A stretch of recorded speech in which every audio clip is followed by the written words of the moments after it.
Ya, selanjutnya tentang perbedaan antara PSAK dan SAK. Untuk SAK pada metode yang digunakan untuk laporan arus kas dan aktivitas operasi itu menggunakan metode langsung dan tidak langsung, sedangkan untuk SAK itu hanya menggunakan metode tidak langsung saja. Selanjutnya, untuk metode tingkat suku bunga untuk PSAK itu wajib bagi investasi diukur pada biaya amortisasi.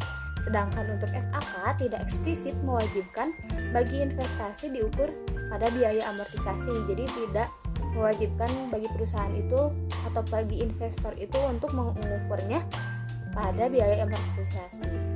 Selanjutnya untuk penggabungan usaha atau goodwill, pada PSAK itu menunjukkan penggabungan usaha atau goodwill, sedangkan pada SAK itu tidak menunjukkan. Selanjutnya untuk pendekatan metode penyusunan itu pada PSAK setiap komponen dari PE itu harus didepresiasi terpisah, sedangkan untuk SAK itu tidak mewajibkan pendepresiasian komponen itu secara terpisah, jadi boleh digabungkan. Selanjutnya untuk properti investasi pada PSAK itu menggunakan model biaya perolehan, sedangkan pada SAK itu menggunakan biaya perolehan. Selanjutnya untuk aset tidak berwujud, biaya pengembangan pada PSAK itu biaya pengembangannya boleh diakui sebagai aset, sedangkan pada SAK itu diakuinya sebagai beban. Selanjutnya pada pajak penghasilan pada SAK itu meliputi periode berjalan dan pajak yang ditangguhkan, sedangkan pada SAK itu hanya pada periode berjalannya saja. Yang terakhir, pada pengukuran imbalan kerja pada PSAK itu wajib menggunakan metode penilaian aktuaria, sedangkan pada SAK boleh menggunakan metode penilaian aktuaria jika entitas mampu. Selanjutnya kita akan membahas mengenai badan usaha. Selanjutnya ada badan usaha pertama, yaitu perseroan terbatas.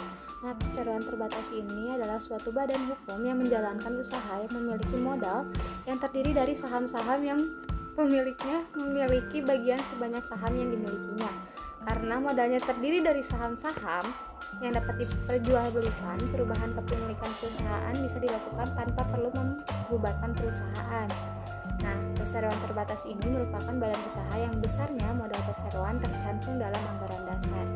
Kekayaan perusahaan terpisah dari kekayaan pribadi pemilik perusahaan sehingga memiliki harta kekayaan sendiri. Setiap orang dapat memiliki lebih dari satu saham dan menjadi bukti kepemilikan perusahaan. Selanjutnya, persekutuan atau CV, Commanditaire Vennootschap, adalah persekutuan dua orang atau lebih untuk mendirikan usaha, yang dimana sebagian anggotanya memiliki tanggung jawab yang tidak terbatas dan sebagiannya lagi memiliki tanggung jawab yang terbatas. Dan yang terakhir yaitu perseorangan, di mana perseorangan merupakan suatu badan usaha yang modalnya dimiliki oleh satu orang, dan satu orang tersebut memiliki tanggung jawab penuh serta konsekuensi untuk membangun usaha tersebut. Sekarang kita akan membahas mengenai periode pelaporan keuangan. Selanjutnya ada periode pelaporan keuangan. Nah, periode pelaporan keuangan ini ada 4. Ada periode kalender, fiskal, interim, dan tahunan. Kalau misalkan periode kalender itu biasanya dibuat sesuai dengan kalender tahunan dari tanggal 1 Januari sampai dengan tanggal 31 Desember. Sedangkan periode fiskal atau tahun fiskal itu periode 12 bulan yang digunakan oleh perusahaan atau pemerintah untuk pelaporan dan penganggaran keuangan yang kadang-kadang mengikuti tahun kalender Januari sampai Desember dan kadang-kadang juga tidak. Jadi sesuai dengan 12 tahun atau sesuai dengan periode yang berlaku di perusahaan tersebut. Selanjutnya ada periode interim. Nah, kalau misalkan periode interim itu adalah suatu periode pelaporan keuangan yang lebih pendek daripada satu tahun buku penuh. Jadi interim period itu lebih pendek daripada satu tahun buku pelaporan. Yang terakhir ada periode tahunan. Jadi periode tahunan itu adalah ringkasan keuangan dari aktivitas perusahaan dalam periode 1 tahun. Di dalamnya tercantum analisis manajemen tentang kondisi keuangan saat ini dan rencana perusahaan ke depannya. Biasanya laporan ini disiapkan pada akhir tahun fiskal untuk pengguna eksternal. Selanjutnya ada aset tetap dan tidak tetap. Jadi aset tetap itu adalah aset yang biasanya dikenal sebagai aktiva tidak lancar, yang merupakan aset jangka panjang yang memberikan nilai berkelanjutan bagi bisnis atau bagi sebuah perusahaan dalam 1 tahun. Nah, aset tetap ini adalah fondasi bisnis, biasanya untuk fondasi perusahaan yang kecil dan membawa nilai jangka panjang seiring pertumbuhannya, tidak seperti aset saat ini. Jadi aset tetap itu dapat dikonversikan menjadi uang tunai dalam waktu 1 tahun. Nah, biasanya aset tetap ini merupakan aset perusahaan yang dapat dijual kembali pada tahun yang akan datang, misalkan. Nah, jadi contoh dari aktiva tetap itu seperti tanah, terus bumi dan bangunan, terus mesin dan sebagainya. Nah, kalau misalkan aktiva lancar atau aset tidak tetap, jadi aset tidak tetap itu merupakan item bernilai yang rencana bisnisnya itu atau konversi menjadi uangnya itu dalam 1 tahun. Misalkan Anda menjual, mengkonsumsi, dan menggunakan aset ini selama operasi bisnis sehari-hari. Nah, jadi aset ini merupakan investasi jangka pendek karena menggunakannya atau mengubahnya dalam waktu 1 tahun. Misalkan contoh dari aset tidak tetap ini seperti cash, piutang, persediaan, terus investasi jangka pendek, terus dan lain sebagainya. Selanjutnya perbedaan dari kewajiban jangka pendek dan jangka panjang. Kalau misalkan kewajiban jangka pendek itu kewajiban yang diharapkannya akan dibayar kembali pada jatuh tempo dalam 12 bulan atau dalam 1 tahun. Sedangkan jika kewajiban jangka panjang itu kewajiban yang diharapkan dapat kembali dibayar atau jatuh temponya itu dalam waktu lebih dari 12 tahun setelah tanggal neraca. Jadi contoh dari hutang atau kewajiban jangka pendek itu seperti hutang gaji, hutang wesel, hutang pajak, atau hutang bunga. Jadi kewajiban-kewajiban yang harus dibayarkan pada 12 bulan atau dalam 1 periode itu. Sedangkan hutang jangka panjang itu seperti hutang obligasi atau hutang hipotek dan hutang bank yang kewajibannya itu harus dibayarkan dan dapat dibayarkan sepanjang atau dapat dibayarkan lebih dari 12 bulan atau melebihi tanggal pada neraca. Ya, selanjutnya hutang dan piutang. Kita harus ngebedain dulu mana hutang itu apa dan piutang itu apa. Kalau misalkan hutang itu kata singkatnya itu adalah kita memberi pinjaman kepada orang lain, sedangkan piutang itu adalah orang lain yang memberi pinjaman kepada kita. Nah, utang itu adalah hak milik orang atau pihak lain yang ada pada bisnis kita atau perusahaan kita, baik itu berupa uang maupun barang dan jasa. Utang merupakan kewajiban yang harus kita bayarkan pada pihak yang memberikan utang dan biasanya memiliki jangka waktu tertentu, baik itu panjang atau pendek. Utang bisa diberikan dalam bentuk pinjaman modal, pembelian bahan baku yang belum dibayar, tagihan beban usaha, dan lain sebagainya. Nah, sedangkan jika piutang itu merupakan kebalikan dari utangnya, baik dalam segi pencatatan akuntansi maupun secara keseluruhan. Jadi piutang itu merupakan hak milik kita yang masih ada di tangan pihak orang lain gitu, baik berupa uang atau pinjaman penjualan yang belum dibayar lunas. Piutang bisa aja terbentuk pinjaman yang kita berikan pada orang lain, tagihan yang belum dibayar sementara produk sudah diberikan, atau pendapatan yang belum diterima. Selanjutnya itu dividen dan pendapatan dividen. Nah, dividen itu adalah pembagian laba perusahaan kepada pemegang saham berdasarkan banyaknya jumlah saham yang dimiliki. Pembagian ini akan mengurangi laba ditahan dan kas tersedia bagi perusahaan. Tetapi distribusi keuntungan kepada para pemilik memang adalah tujuan utama pada suatu bisnis. Nah, pendapatan dividen itu atau disebut juga dengan distribusi laba kepada pemegang saham itu mungkin dalam bentuk uang, tunai, saham, atau properti. Dividen reksadana dibayarkan dari pendapatan, biasanya setiap 3 bulan. Dari bunga yang dihasilkan oleh investasi dana itu juga dikenal sebagai pembagian dividen. Selanjutnya ada pendapatan dan pendapatan dibayar di muka. Nah, kalau misalkan pendapatan dibayar di muka itu pendapatan yang sudah diterima di kas tetapi belum menjadi hak, yang masih terdapat kewajiban yang harus diberikan kepada pelanggan sebagai konsekuensi penerimaan pendapat itu. Nah, kalau misalkan pendapat itu didefinisikan sebagai arus masuk atau kenaikan lainnya dari suatu harta suatu satuan usaha atau menghentikan utang-utangnya atau keduanya dalam suatu periode akibat dari penyerahan atau produksi barang-barang, penyerahan jasa-jasa atau pelaksanaan aktivitas lainnya yang membentuk operasi utama atau sentral yang berlanjut terus dari satuan perusahaan tersebut. Jadi kalau misalkan pendapatan itu uangnya sudah diterima dan juga penjualan atau jasanya sudah diberikan, sedangkan pendapatan dibayar di muka itu kita sudah mendapatkan pendapatannya tetapi belum memberikan pelayanannya. Selanjutnya ada aset berwujud dan tidak berwujud. Untuk aset berwujud itu merupakan aset tetap yang bersifat relatif permanen yang digunakan dalam kegiatan perusahaan yang normal. Istilah relatif permanen menunjukkan sifat aset yang bersangkutan dapat digunakan dalam jangka waktu yang relatif cukup lama. Nah, aset tetap berwujud itu dimiliki oleh perusahaan-perusahaan yang bisa dalam berbagai bentuk seperti tanah, bangunan, mesin, kendaraan, dan lain sebagainya. Selanjutnya, aset tetap tidak berwujud itu aset merupakan jenis aset tetap perusahaan yang secara fisik tidak dapat dinyatakan. Contohnya seperti hak paten, hak cipta, merek, biaya riset, dan sebagainya.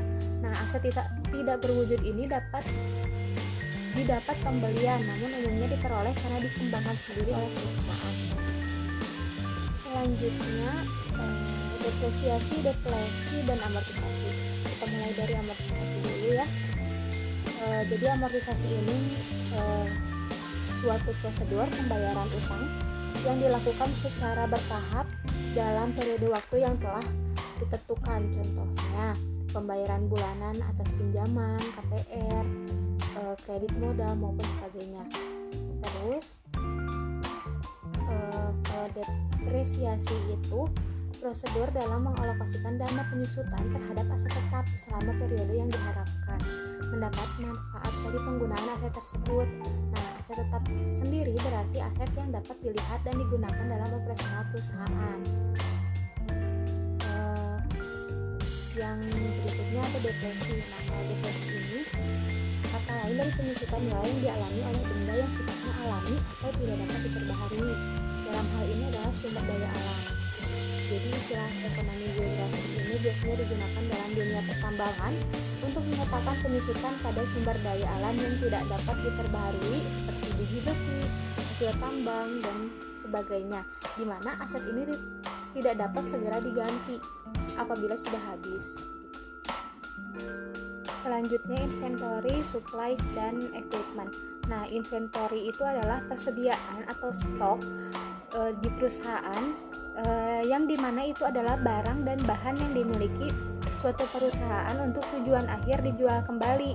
Nah, manajemen persediaan ini adalah disiplin terutama tentang penentuan bentuk dan penempatan barang yang tersebar. Sedangkan perlengkapan atau supplies itu barang-barang yang dimiliki perusahaan yang bersifat habis dipakai atau bisa dipakai berulang kali. Sedangkan peralatan atau equipment itu merupakan peralatan-peralatan yang atau perlengkapan yang digunakan oleh perusahaan baik di kantor maupun di tempat proses produksi berlangsungkan. Contohnya kalau misalkan equipment itu seperti printer, komputer, dan sebagainya. Kalau misalkan perlengkapan itu lebih ke kertas HVS dan sebagainya. Selanjutnya, kas dan setara kas. Kas itu mengacu pada kas kecil seperti koin atau uang kertas dan kas yang ada di tangan. Perusahaan dapat menggunakannya untuk membayar membayar kewajiban dengan segera. Kalau misalkan secara kas itu investasi jangka pendek dengan resiko tingkat bunga minimum. Nah, instrumen ini sangat liquid dan perusahaan dapat mengubahnya dengan cepat menjadi kas. Selanjutnya, neraca dan neraca saldo. Kalau neraca itu biasanya disebut dengan laporan posisi keuangan atau bagian dari laporan keuangan suatu entitas yang dihasilkan pada suatu periode akuntansi yang menunjukkan posisi keuangan dari suatu entitas tersebut. Sedangkan neraca saldo biasanya dikenal dengan trial balance, memiliki pengertian sebagai suatu daftar yang berisi seluruh jenis nama akun beserta saldo total dari setiap akun yang disusun secara sistematis sesuai dengan kode akun yang bersumber dari buku besar perusahaan pada periode tertentu. Nah, jadi kalau misalkan neraca itu disusunnya membedakan dulu antara aktiva yang disusunnya berurutan aktiva lancar lalu aktiva tetap. Selanjutnya kewajiban juga sama, kewajiban lancar, selanjutnya kewajiban tidak lancar dan modal seperti itu. Nah, jumlah dari aktiva dan kewajiban jumlah kewajiban koresponden itu harus sama. Selanjutnya kalau misalkan neraca saldo itu hanya pengisiannya itu sistematis sesuai dengan kode akunnya. Jadi kas, piutang dan semacamnya. Selanjutnya kita akan membahas mengenai piutang. Selanjutnya kita akan membahas mengenai jenis-jenis piutang. Nah, ada 3 jenis piutang. Yang pertama itu jenis piutang usaha.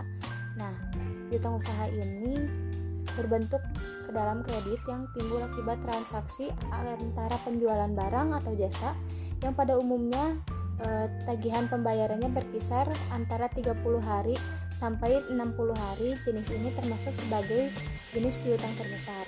Nah, yang selanjutnya ada piutang wesel. Kalau misalkan piutang wesel ini yang biasanya disebut sebagai notes receivable, piutang ini terjadi akibat perjanjian akan pembayaran dari pembelian yang telah dilakukan. Hal ini biasanya bersifat sama dengan jenis piutang yang pertama atau account receivable, piutang dagang atau usaha, namun sifatnya lebih formal dan terjamin karena ada perjanjian yang mengikat. Selanjutnya ada piutang lain-lain atau other receivable. Jadi jenis ini sedikit berbeda dengan yang sebelumnya karena bentuknya itu berbeda dengan piutang wesel atau usaha. Bentuknya bermacam-macam seperti pinjaman, modal, pinjaman kepada karyawan atau kasbon dan juga jenis lainnya. Selanjutnya penyisihan piutang tak tertagih. Jadi penyisihan piutang tidak tertagih adalah cadangan yang harus dibentuk sebesar persentase tertentu dari akun piutang berdasarkan penggolongan kualitas piutang. Nah, kualitas piutang itu adalah hampiran atas ketertagihan piutang yang diukur berdasarkan kepatuhan pembayaran kewajiban oleh debitor. Nah, kondisi ketidakpastian ini merupakan suatu hal yang wajar jika ada jumlah piutang dagang perusahaan yang tidak tertagih pada suatu jatuh tempo, bahkan ada yang benar-benar tidak dapat dibayar oleh pihak yang berutang sehingga terpaksa dihapuskan oleh pemilik piutangnya. Selanjutnya, bagaimana sih cara menghitung bunga pada notes receivable? Nah, wesel itu biasanya menetapkan jumlah interest atau jumlah bunga yang akan dibayarkan pada periode atau tanggal penerbitan dan tanggal jatuh temponya. Nah, suku bunga ini biasanya dinyatakan atas dasar tahunan terlepas dari jangka waktu aktual yang terlibat. Rumusnya itu jumlah pokoknya dikali suku bunganya dikali jangka waktu. Nah, jadi contohnya misalkan sebuah wesel dengan nilai nominal 10.000 dengan suku bunga 12% dan jangka waktunya 30%. Nah, kita hitung nih. Jadi 10.000 dikali 12% dikali 30 per 360. Kenapa harus dibagi 360? Karena diasumsikan bahwa pada 1 tahun. Jadi hasilnya itu 100. Nah, diketahui bahwa hasil bunganya itu adalah 100.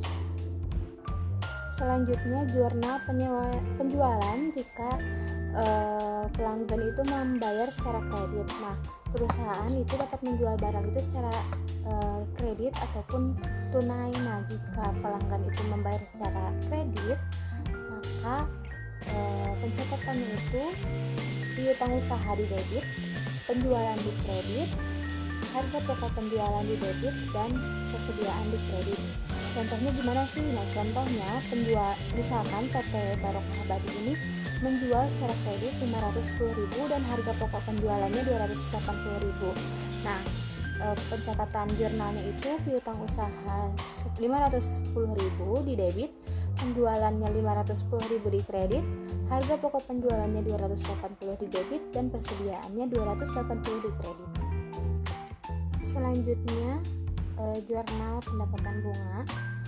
Pendapatan bunga ini secara tunai akan menambah kas pada perusahaan dan mengurangi pendapatan bunga. Jadi jurnalnya itu cash to debit dan pendapatan bunga pada kredit. Selanjutnya, bagaimana sih jurnal pengakuan bunga yang dibayarkan bulan depan? Nah, ilustrasinya tentang pendapatan bunga yang akan diterima. Jurnalnya itu adalah pendapatan bunga yang akan diterima, itu pendapatan bunga. Nah, misalkan suatu kredit sebesar 100 juta disalurkan 15 September, bunga dibayarkan setiap bulan 2%. Kredit jangka waktunya 12 bulan, bunga selalu dibayarkan tepat waktu. Nah, bunga itu kan 2% plus estimasi kurang lebih 30 hari. Untuk setengah bulan itu kurang lebih 15 hari, maka bunganya menjadi 1%. Jadi 100 juta dikali 1% itu 1 juta. Jadi jurnalnya itu pendapatan bunga yang akan diterima 1 juta, itu pendapatan bunga 1 juta. Nah, selanjutnya jurnal penyisihan piutang dan penghapusan piutang. Untuk jurnal penyisihan dan penghapusan piutang itu ada dua cara, ada metode cadangan dan ada metode penghapusan langsung. Jika metode cadangan itu pencatatan penghapusannya itu CKP, itu piutang dagang. Sedangkan untuk metode penghapusan langsung, kerugian piutang itu piutang dagang. Selanjutnya, jadi metode cadangan itu pencatatan taksiran kerugian piutang. Sedangkan metode penghapusan langsung ini, dalam metode ini tidak dilakukan taksiran atas kerugian piutang. Nah, jika penerimaan kembali piutang yang sudah dihapus itu piutang dagang ke CKP, dan untuk metode penghapusan langsung itu piutang dagang ke kerugian piutang. Nah, untuk mencatat kembali piutang yang sudah dihapus, untuk metode cadangan itu cash to piutang dagang, dan untuk metode penghapusan langsung itu cash to piutang dagang. Selanjutnya yang terakhir piutang bunga dan hutang bunga. Nah, piutang bunga atau accrued interest receivable itu adalah bunga atas utang yang dipinjamkan oleh perusahaan kepada pihak lain, dan bunga tersebut sudah merupakan hak perusahaan tetapi pembayarannya belum diterima perusahaan. Sedangkan utang bunga atau accrued interest adalah biaya bunga yang telah terjadi dan belum dibayar, yang harus diakui dan dicatat pada setiap akhir periode pelaporan sebagai bagian dari kewajiban yang berkaitan. Ya, segitu saja materi yang dapat saya sampaikan. Mohon maaf bila terdapat kesalahan yang terdapat di dalam penyampaian materi. Sekian dari saya. Wassalamualaikum warahmatullahi wabarakatuh.